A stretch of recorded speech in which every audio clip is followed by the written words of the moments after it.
Alléluia, gloire au Seigneur. Que le Seigneur vous bénisse. Alléluia. Alors aujourd'hui, j'aurais voulu vous parler du bouc émissaire. Le bouc émissaire. Nous voyons que dans le Lévitique, eh bien, le Seigneur avait dit à Aaron, tu pondras un bouc,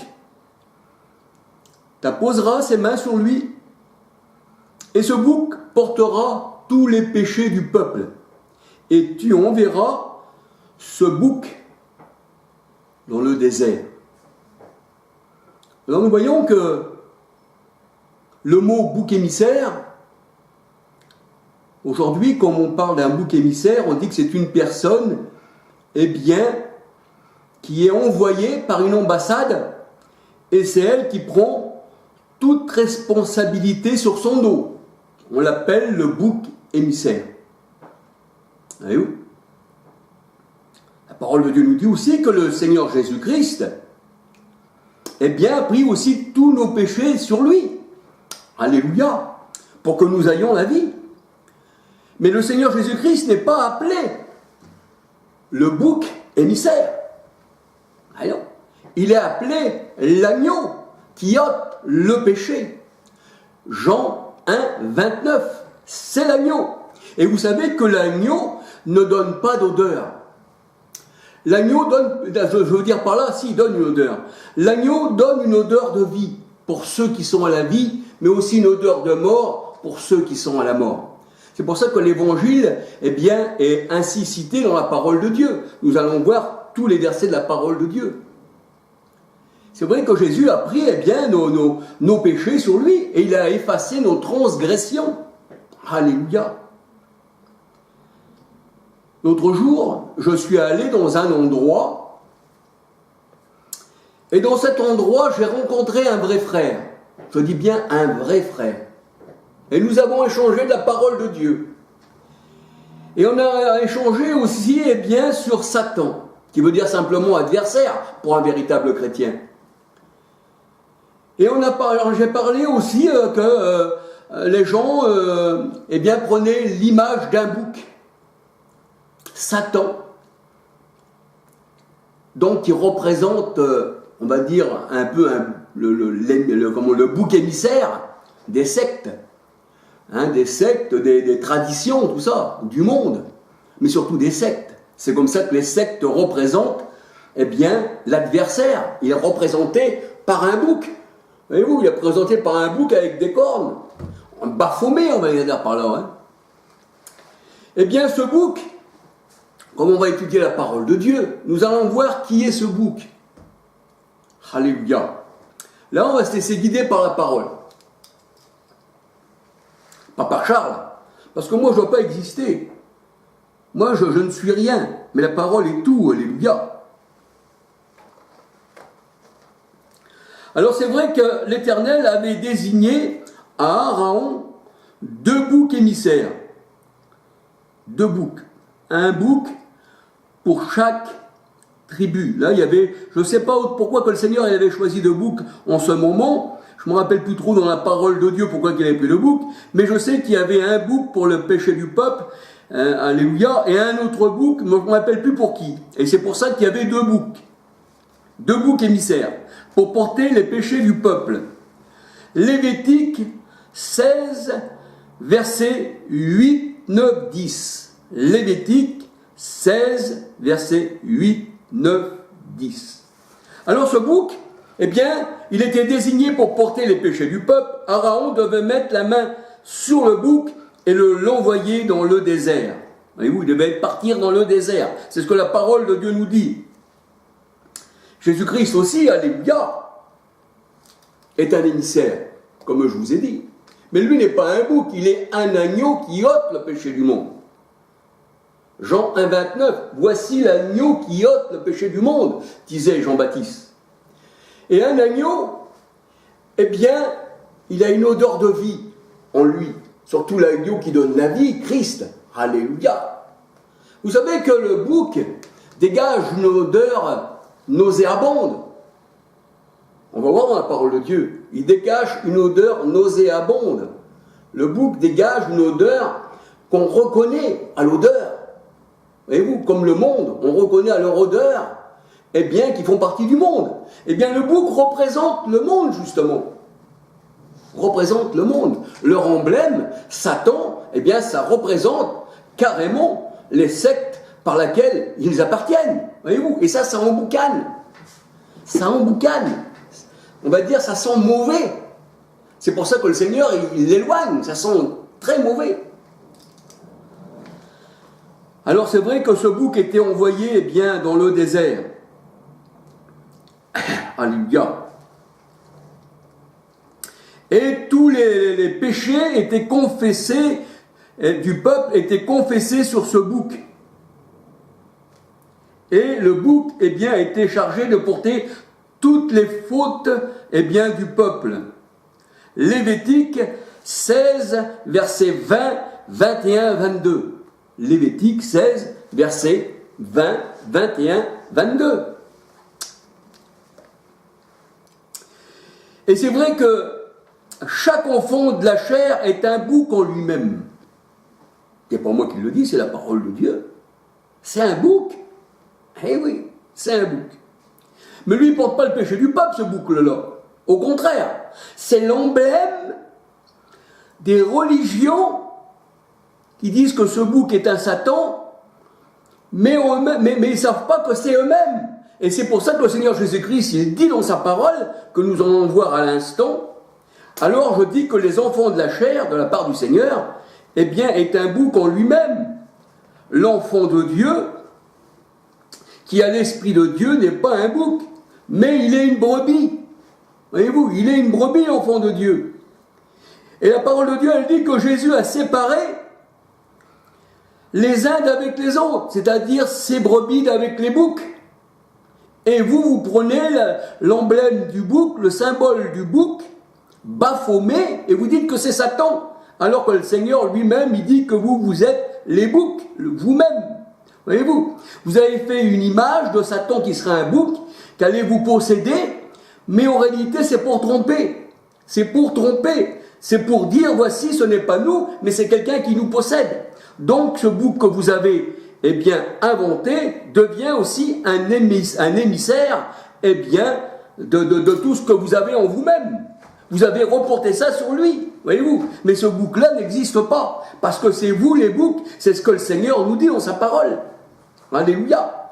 Dans Matthieu 25, verset 31, 32, de 32 à 46. Matthieu 25, verset 31, 32, de 32 à 46. Voyez-vous, le Seigneur a séparé ses brebis d'avec les boucs. Et oui, il sépare les brebis d'avec les boucs. Et il réunit en un seul corps ses enfants. Jean 11, 52. Il ne va pas réunir aussi, eh bien, les boucs, qui dégagent une odeur nauséabonde. Et le Seigneur Jésus-Christ a fait ça quand il est venu. C'est pour ça qu'il nous a élus avant la fondation du monde. Et quand il est venu, eh bien, c'est là qu'il a mis, eh bien, ses enfants en un seul corps, au ton du Christ. Éphésiens 1, verset 4 à 13. Éphésiens 4 à 13. Et nous sommes, eh bien, la parole de Dieu nous dit, scellés de l'Esprit. Scellés de l'Esprit. Et voyez-vous les boucs? Eh bien, on retrouve encore dans Daniel 8, verset 21. Daniel 8, 21. Là, le Seigneur, il ne dit pas que les boucs, eh bien, c'est Satan qui posséderait quelqu'un. Il désigne le Seigneur par Daniel 8, 21. Là, il désigne encore les hommes. Aussi bien que dans Zacharie 10, verset 3. Zacharie 10, verset 3. Et c'est vrai que la tradition humaine a trouvé un substitut pour le péché.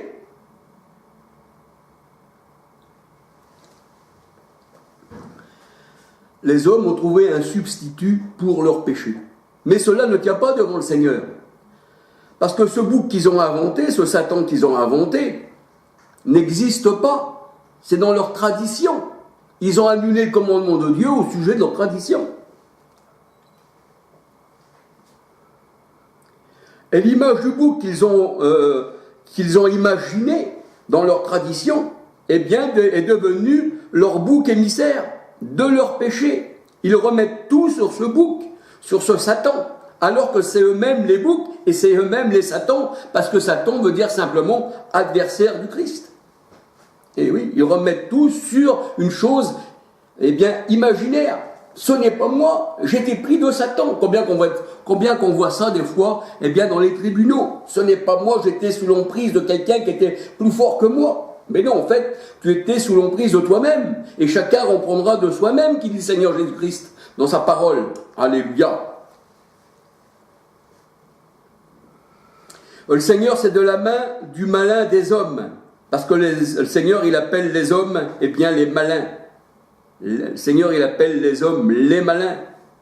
Et quand il dit qu'il nous préserve du malin, c'est-à-dire il nous préserve des hommes. Il nous préserve des hommes. Alléluia. 2 Thessaloniciens 3, verset 2-3. 2 Thessaloniciens 3, verset 2-3. 1 Jean 2, verset 13, 14, 15, 16. Petits enfants, vous avez vaincu le malin.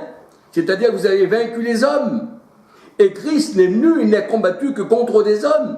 C'était pas un bouc, c'était pas un Baphomet qui était devant Christ. Une imagination du monde. Le Seigneur a combattu les hommes, les rois. C'est ce que je dis, les démons n'existent pas dans la parole de Dieu, et Dieu tout-puissant. Et c'est ce que je dis aussi, eh bien, voix de Dieu, voix incompréhensible de Dieu dans mes vidéos. Si vous voyez ces vidéos, vous verrez aussi tous les versets que je donne au niveau de ce sujet. Alléluia. Alors j'entendais une personne sur les réseaux sociaux qui disait que ceux qui disaient que Dieu, eh bien, ne châtiait pas, c'est-à-dire il ne donnait pas la mort, et il ne châtiait pas, eh bien ces gens-là sont dans l'erreur. Ils veulent vous faire oublier que Dieu est tout-puissant, et qu'il faut craindre le Seigneur, parce que c'est lui qui donne la vie, mais c'est lui aussi qui donne la mort. C'est lui qui bénit, c'est lui qui maudit. C'est lui qui fait égarer, mais c'est lui aussi qui enlève de l'égarement.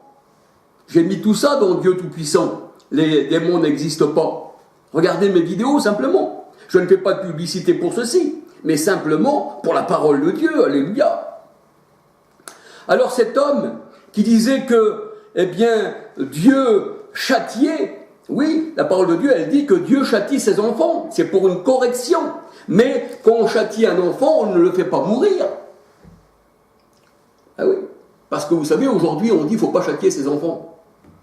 Il faut laisser les enfants libres. Et même vous allez en prison maintenant si vous criez sur un enfant. Alors que le Seigneur, il a dit, eh bien, qu'il faut donner la baguette à un enfant. Et même le Seigneur, il dit, quel est, eh bien, le père que l'homme, quel est cet homme qui ne châtie pas ses enfants. Et il dit, si vos pères charnels, eh bien, vous en châtiez à la baguette pour que vous marchiez droit, comment l'Éternel aussi, eh bien, il ne va pas vous châtier pour que vous marchiez droit dans la correction. Correcteur, correction. Le droit chemin. Alléluia. L'Éternel, eh bien, veut que l'on marche dans la correction. Mais la baguette ne nous a jamais fait mourir. Non, au contraire, c'est pour la vie. C'est pour la vie que Dieu nous châtie. C'est certain que Dieu châtie. Mais c'est pour la vie. Tandis que pour ceux qui font le mal, ceux qui sont dans les ténèbres, qui nous empoisonnent, qui nous tuent, qui massacrent, qui font des choses infâmes, couchant avec homme, femme avec femme, qui vont bientôt se marier avec des chiens et des animaux, qui vont peut-être aussi se marier avec des frères et sœurs, on ne sait pas. Eh bien, le Seigneur, il dit, ces gens-là, eh bien, condamnent, mais ils approuvent, parce qu'ils agissent comme eux, voyez-vous. Et aujourd'hui, dans les religions, c'est ça. On fait des choses abominables. Mais le Seigneur, il dit, voici la colère de Dieu s'est mise en œuvre contre eux. Alléluia. Il est terrible de tomber dans les mains du Dieu vivant. Dieu est amour. Alléluia. Car Dieu a tant aimé le monde. Oui. Mais Dieu est juge aussi. Et Dieu peut donner la mort aussi. Mais Dieu donne la vie aussi. Il donne la bénédiction aussi. Alléluia. Comme il peut nous dire, alléluia. Et c'est vrai. le Dieu vous vous êtes imaginé, le Seigneur Tout-Puissant, à vous entendre, il n'est qu'amour. C'est vrai, alléluia, il est amour. Mais le Dieu Tout-Puissant, qu'il est terrible de tomber dans les mains du Dieu Tout-Puissant, alléluia. À moi la vengeance, dit le Seigneur, à moi les jugements. J'aurai compassion de qui j'aurai compassion. Alléluia. Donc le Seigneur est tout-puissant. Vous ne connaissez pas sa parole. Alléluia. C'est vrai que la mort est pour les ennemis du Christ. Alléluia. Mais c'est les hommes qui ont recherché la mort. Le Seigneur a dit, prends le chemin de la vie afin que tu vives. Il met le Seigneur devant nous, le chemin de la vie et de la mort. Si tu es du Seigneur, eh bien prends le chemin de la vie, tu vas vivre. Tu as pris le chemin de la mort, une secte. Tu as fait ton choix personnel, tu es perdu. 2 Corinthiens 6, verset 9. Laissons-nous guider par le Seigneur. 2 Corinthiens 6, 9. 1 Corinthiens 11, 32. Même les disciples du Seigneur subissaient les choses du monde. La baguette. Mais aussi, eh bien, Paul disait, j'ai livré un tel et un tel à Satan afin qu'il ne blasphème plus les choses de Dieu. Alléluia. Mais Satan, ça veut dire à l'adversité, au mal. Le Seigneur peut te livrer au mal si tu ne marches pas avec lui pour te redresser. Alléluia.